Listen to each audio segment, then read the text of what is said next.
Amos?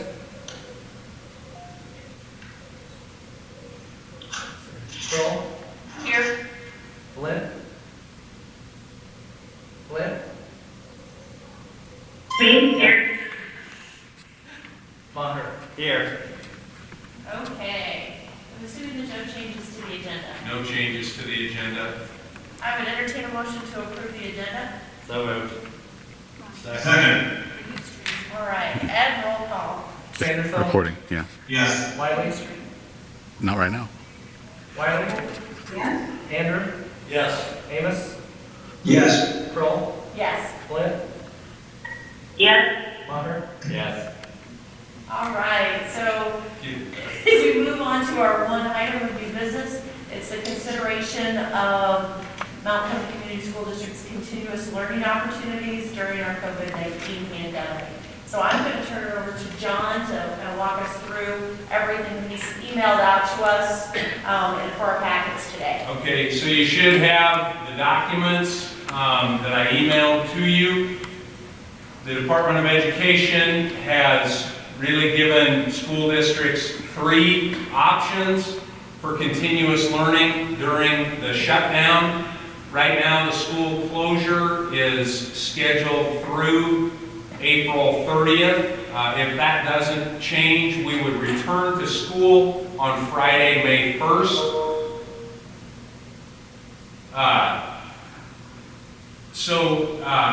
Until that time, again, as I said, the state has given us three options. One is for districts to not provide any opportunities. If you choose that option, then districts would be subject to make up any time that is missed. Another option would be voluntary educational opportunities. You can see that on the guidance that I sent you on the first page. It could include paper packets, teleconferencing, online instruction, or other outreach activities. Student participation is voluntary. No grading, no credit is given. You can do enrichment, you can do review, you can do practice, you can do mastery, those kinds of things. And finally, the third option is required educational services. You can see that again on the first page there. Required ensures that academic work is equivalent in effort and rigor to typical classroom work. All students are required to participate. Attendance is taken, work is graded, and credit is granted. It says there typically instruction is provided through some type of online learning. And I think that's what would happen. It'd be some kind of online hybrid kind of learning. So all of these services, or each of these services, whatever you choose, needs to be approved by the Department of Education. The deadline for the district to make a decision is April 10th. We have to put into the state system by April 10th what our decision is. Any questions up to this point? No.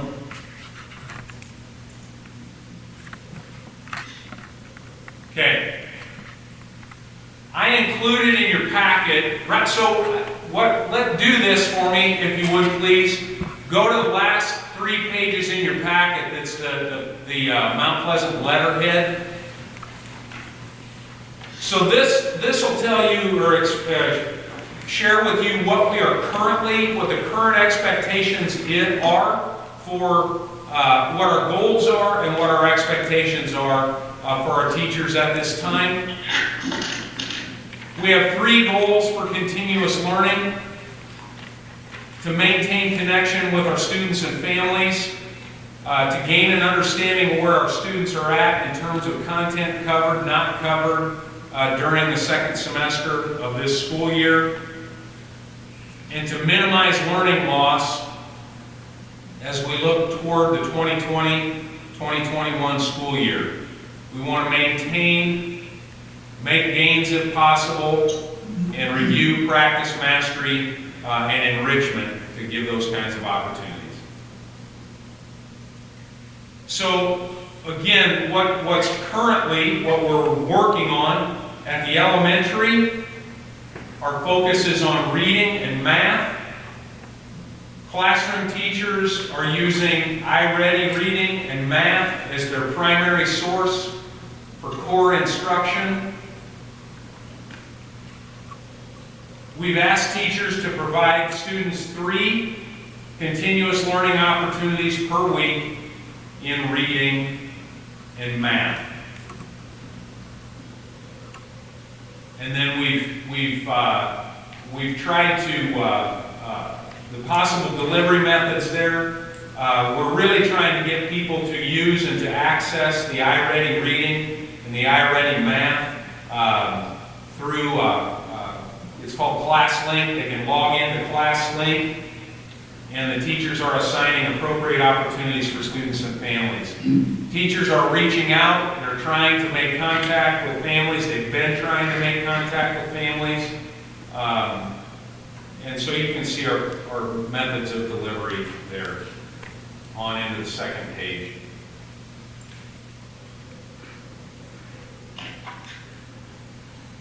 At the middle school and the high school, instructors in all courses are focusing on review, practice, mastery, and enrichment. And classroom teachers are to provide students with 3 continuous learning opportunities per week. And we've asked them to use as a main method of delivery the Canvas learning management system, or they could use other technology. I know some teachers are using Zoom technology to connect with their students. So that's what we're currently trying to do, working on. It is a work in progress, I can tell you that. It's not only a work in progress on our end, but it's a work in progress on the family end, and trying to make those connections and get families what they need, or to even connect with families is, we've had teachers trying all means available, phone calls, texting, emails. Can I ask something? Yeah, Chuck has a question if you guys want to, if you can. So what has the participation been so far? Participation of? Say the three lessons a week for... This is day 2 of that. So there's kids in it, but I don't have numbers right now. I can speak as an elementary school parent. We had our teacher reach out, and she gave that first round this week, so she's doing it weekly, pushing those opportunities out. We haven't had any issues accessing. We've been successful so far, but I know we were kind of the guinea pigs for our class. Our teachers started midweek of last week finding out what parents were capable of with technology or without. So right now we're getting into our first couple of days of instruction with those formats. And we have seen students in the system. I was talking to some interventionists today, and they were excited that they had a few students in and had completed lessons. I really can't hear Katie at all. Okay, I'll put it in the chat.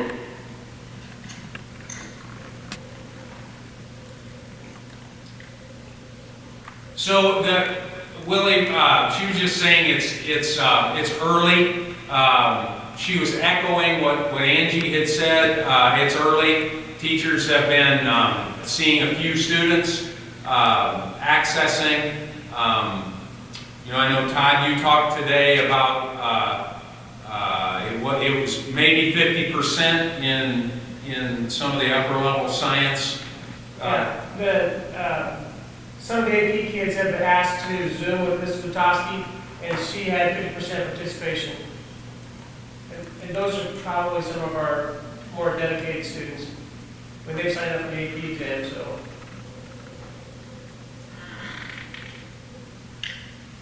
I was gonna say, my daughter for English Zoom today, I think they had about half the class in there, so that was, I thought, pretty good for the first go around and getting together.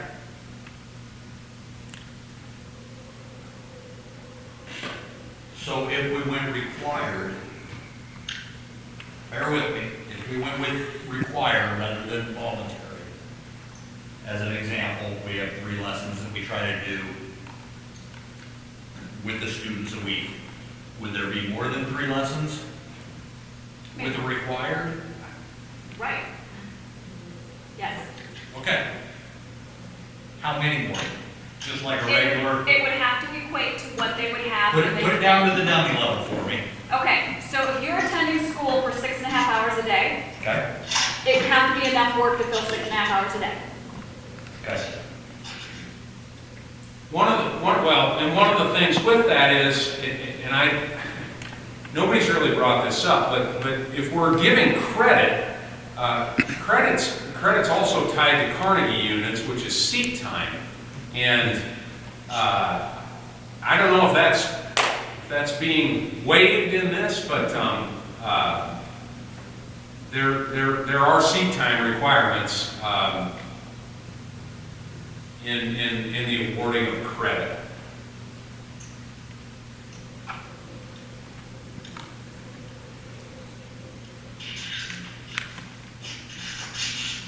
So let's throw this one out here. Here's another one that we really kind of talked about. We don't do anything right now, we do it voluntary.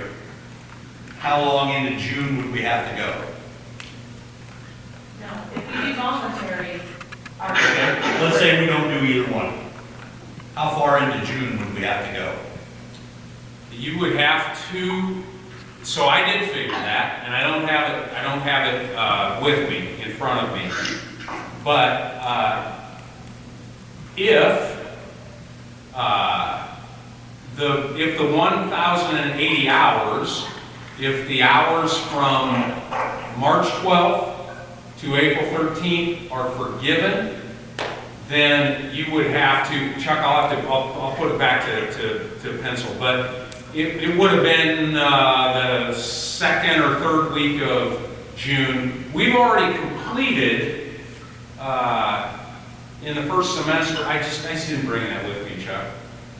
So do we want to make it voluntary and then require us to go to the 3rd week of June then also? I mean, depending on what our participation will be for voluntary? So that Because what if we get a 15% participation in our voluntary? That's what I'm worried about too, Jeff. Yeah, the problem with making it mandatory is there's so many people that don't have, I don't think you can make it mandatory with so many people that don't have access, can you? Could, well, we could make it mandatory, but we would have to figure out different ways to deliver the material to them than using campus. do we have a different, so here's something that I thought about that some other districts are also doing. 9 through 12 are mandatory, K through 8 voluntary. I'm just throwing it out there. For a discussion. If it's mandatory, what about those kids who cannot participate? Either because of geography or the household resources not being able to connect to internet or parent support as far as getting materials back to the office, which was wrong. That doesn't seem fair. Exactly.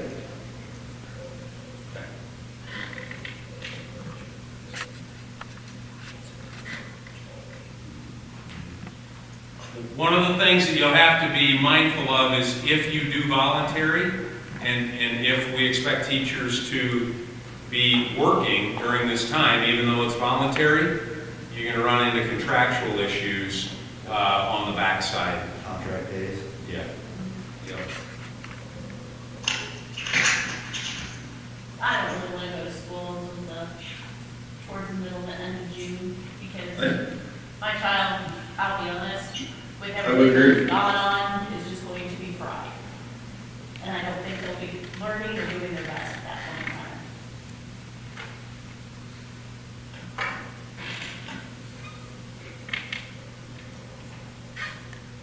One of the things that might be helpful just to look at for the conversation is this rubric that is part of your packet. This was given to the Iowa Department of Education and then sent out to Iowa school districts. Obviously, it's a document from Wisconsin, but it's readiness. It's a readiness rubric. A readiness rubric for learning continuity for school closure. So if you go across the top level there, in terms of less ready to more ready, going across the top, leadership. The school leadership has supported limited use of online and blended learning. Online and blended learning approaches have not been identified as a leading strategy to ensure learning continuity during school closures. I would say that's where we are. That would be less ready for us. Learning continuity plan. The school has not adopted policies or created a plan to support student learning during school closures. I would say that's us. We are less ready. Digital infrastructure. The school does not have access to an online platform or learning management system to support the delivery of online or blended instruction. I would say on that one, we probably are moving our way down to more ready as far as the infrastructure goes. Training and support. Teachers and students have not been trained on how to use an online platform or learning management system to support online or blended instructional activities. I would say we're probably moving from less ready to more ready on that, because in the secondary, our teachers and students have some familiarity with Canvas. Communications plan. The school does not have an internal or external communications plan in place to support awareness about a learning continuity strategy for students during closures. I would say that's where we would fall. We're less ready. This just happened to all of us. Curriculum resources. Curriculum plans are beginning to incorporate online blended learning strategies, but online resources are primarily used to support supplemental instructional activities. I would say that's where we are, is less ready. Now, technology and access. Not all students and teachers have access to a modern computer or tablet or device and a reliable connection to the internet from home. Well, all of our secondary, in fact, we could make that almost available to almost every student and family. The issue becomes the reliable connection on the home side. So I would say we're, where we're at on the rubric, less ready and moving. Learning spaces in general. The experience for students reflect a traditional school calendar based on seat time requirements, class schedules, and face-to-face instruction. That's where we are. That's where we've been. And so I would put us at less ready. And then accommodations and support. The school provides accommodations and modifications to support student learning within a school setting with compliance with IEP and 504 requirements. We're less ready. We have not tackled how to accommodate students with those kinds of needs. So that's where I think we fall on the rubric at this point in time, where we have been we've been placed. Do I think we can support going forward at some juncture an online environment where we can meet all of these, where families have a choice to participate in that kind of learning? I absolutely do. Do I think it's, this is just me. Do I think it's fair to families, given the circumstances and given what they may be dealing with on the home side of this, do I think it's fair to say to them, you are now required to participate in this kind of online learning? It's a requirement and you're going to have to do it? No, I don't think that's fair. But that's just my opinion. Well, I think there's too much learning on the technology side of how to properly implement it in the classroom for everyone, for it to be required. Yeah, I also think we're just getting into maybe some possible technology, which is with technology being able to handle all of this. I know Abby has an SBC class and there were some YouTube issues across the board, and so they were having trouble getting their content. So as more people push it out, it could become more issues that have to be dealt with, and how timely they're dealt with is kind of up in the air at this point.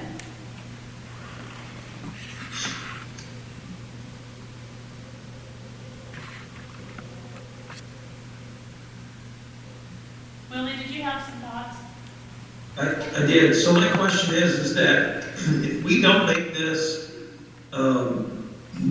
mandatory, we have to go, if we reconvene, we have to go clear through the third week of June?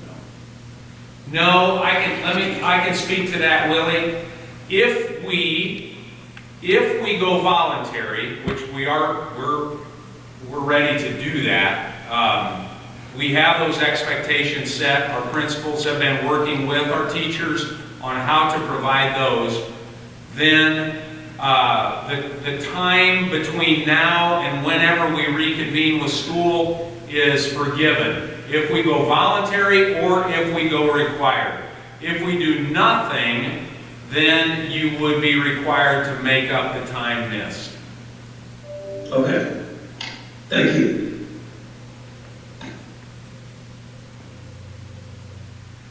Kevin, do you have thoughts? Number one, I'm glad to see that the teachers seem to be chomping at the bit.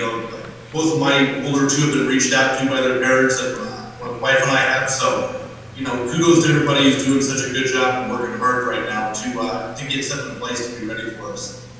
I don't think anybody wants to see us going into June at this point, especially since everybody's been, for lack of a better term, unplugged for the last 2 weeks. But we do need to do something.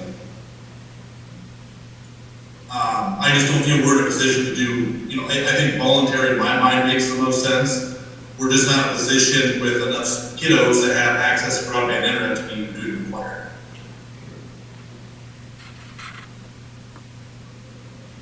Do you have other thoughts, Angie? No, I'm on board with the voluntary.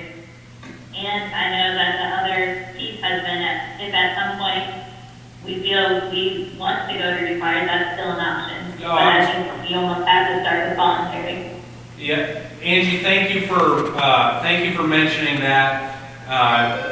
You can go, you can make a change and go required if you want to do that. And this is by grade level, as Chuck pointed out. You can decide by grade level whether you want to go required or voluntary. Martha, how about you? What's your thoughts? I prefer the voluntary just to the equity. And I don't think we have to decide today what we're going to do first. That this is just something that as we move through it and get more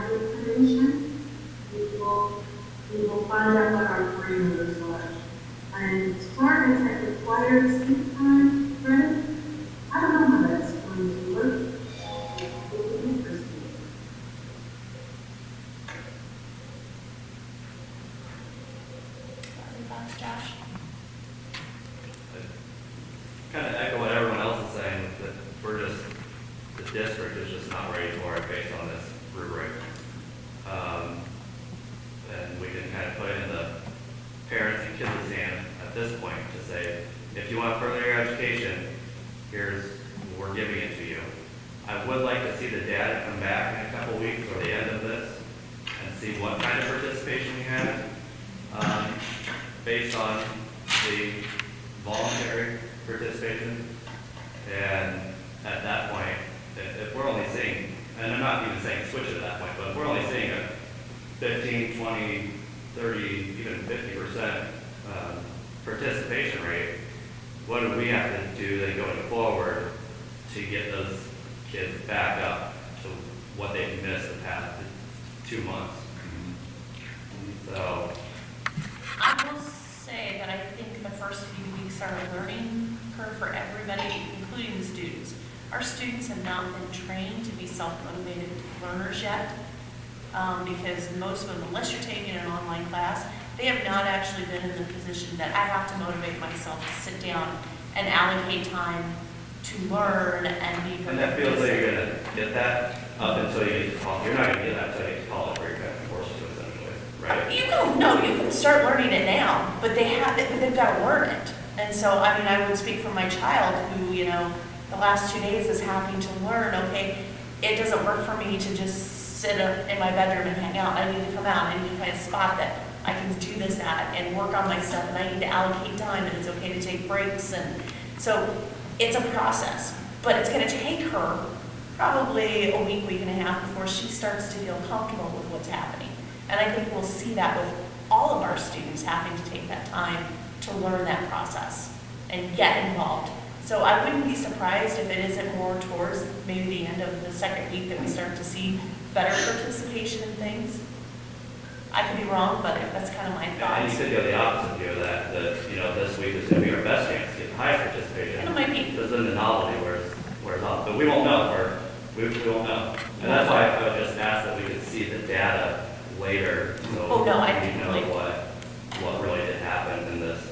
And I think our systems that we've set up are helpful to that. If teachers are using the Ready curriculum, we can track student participation. If we are putting things in our Canvas LMS, we can track that type of information. And we are also getting device requests from families, which helps increase those things. We're at almost 40 so far in less than 10 school days. So hopefully we can provide that to make better decisions going forward. Yes, Chloe? So I have a couple of questions. One is, so if we start this and we do it for several weeks, and then we go back to school, so, and let's just say we have a 20% participation rate for whatever reason. So when we go back to school, where do they start at? So because there are folks there are kids, students that it may look like, and then the other question I have is, what about those kids that don't participate? Are they going to be, are they tracked individual? Are they going to be punished? Because there's so many more things here than just these, it's not like some of these kids don't want to, maybe some of them, but they literally specifically can't because whatever's going on in their home or whatever is going on at that time frame. So I'm just curious as to, if we go back to school, are we going to start where the teachers had stopped with all the online learning, or are we going to go back? How does that piece work, and how would that work so that kids aren't behind when we go back?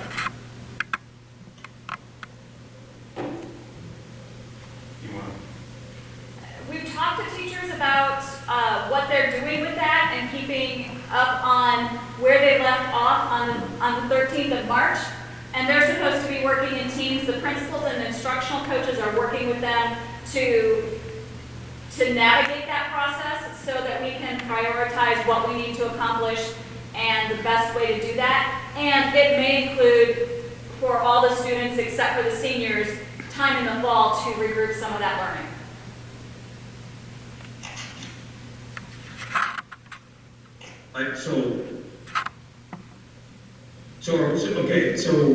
But that doesn't, will we be starting back? If we go back after the 5 weeks, where are we going to be starting at instructional wise? Where the teachers were at with the voluntary, or I guess that's the question I'm getting more than anything from parents is, they're concerned that because they're still working, both parents are still working, they're gonna have a hard time. We can't count this learning. 100 hours because of where they're at. We can't How count they're this gonna get learning. their kids to do these. Yeah, we can't count this learning as voluntary because some of our students haven't participated in it. So we do have to go back and somewhat start over to make sure that we have that content moving forward. Okay. Does that help? Yeah, that answers the question. So Willie, one of the expectations of teachers is they're meeting in their professional learning communities. Every elementary teacher by grade level has, we've documented where they finished on March 12th. Every teacher, what they covered in math, what they covered in reading, what they covered in science, what they covered in social studies.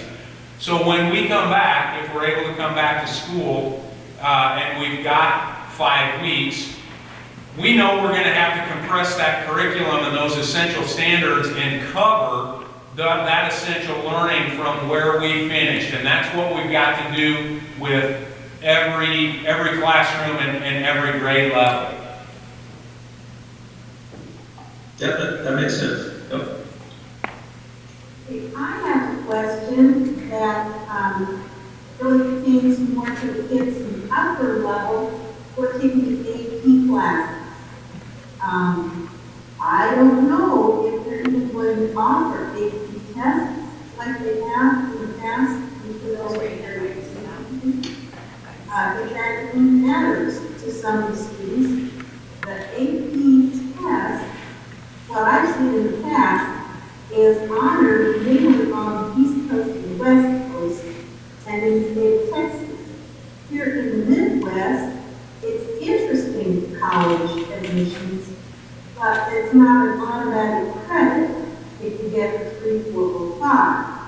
And a lot of people depend on the departments. I don't know if you worry about that at this point in time. If I taught several AP classes, and I know they're extensive, but you have to prepare for the kids, get them as sharp as possible before they walk through that test. But have you heard anything about it? I can't believe they're not offering tests, because that's the bread and butter for people who produce that curriculum in their time. Martha, this is Todd. The folks from the college board have said some guidance that they're going to make some allowances for the AP test to be given online at home, and they want to reduce it to a 45-minute test. So I'm not sure how that will affect kids' scores, or if they're going to cut content, what that does with colleges. But that's what the AP has come out and said that they intend to do. Yeah, interesting. And it's not something that we can help them with right at this moment. Hopefully the information about the individual tests are being passed on to the teachers.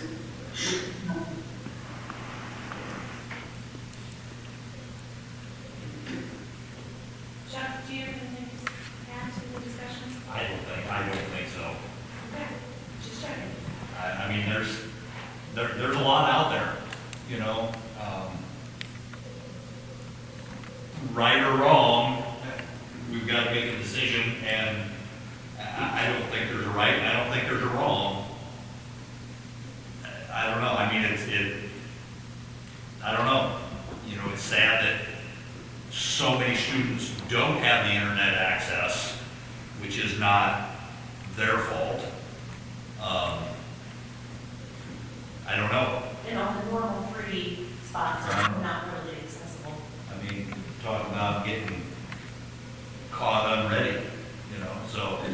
Are we making our buildings Wi-Fi accessible, so if a child does want to go to the parking lot, they are able to go to that parking lot to get the information? You can hit the internet from our parking lots, yes. All of them, Salem, the high school, middle school, all the elementaries? He was looking at Salem, I don't know if that one's up as the rest. I know middle school and high school are up. Yeah.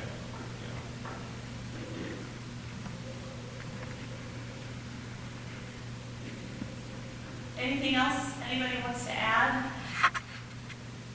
Now, I better add a camera to my computer, huh? We don't have cameras. Well, it would be lovely to see you, Martha. I'm sure it wouldn't, but that's okay. And Angie needs to wear a different hat. I think Angie's hat is just fine. I'll pair it with my cardinal t-shirt next meeting. Great. That sounds perfect, Angie. Maybe you could give Martha your camera. Angie's better looking, I think it's better with Angie. Well, if there's no further discussion, then I would call for the question on the consideration.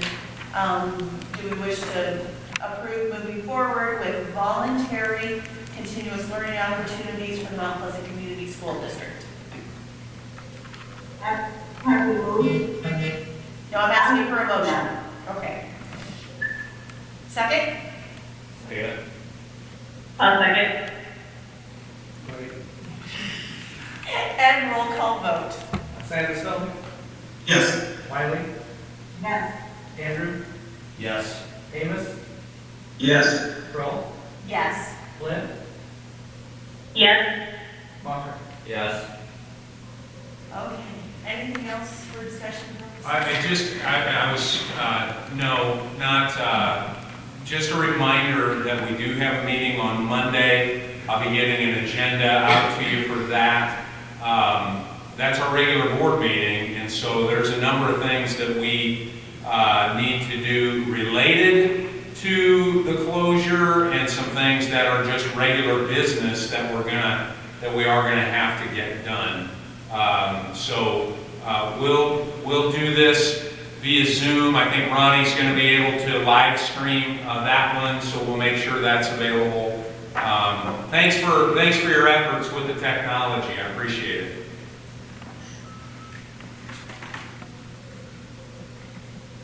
See you later. Bye. Bye. Have a good one. Thank you. You too.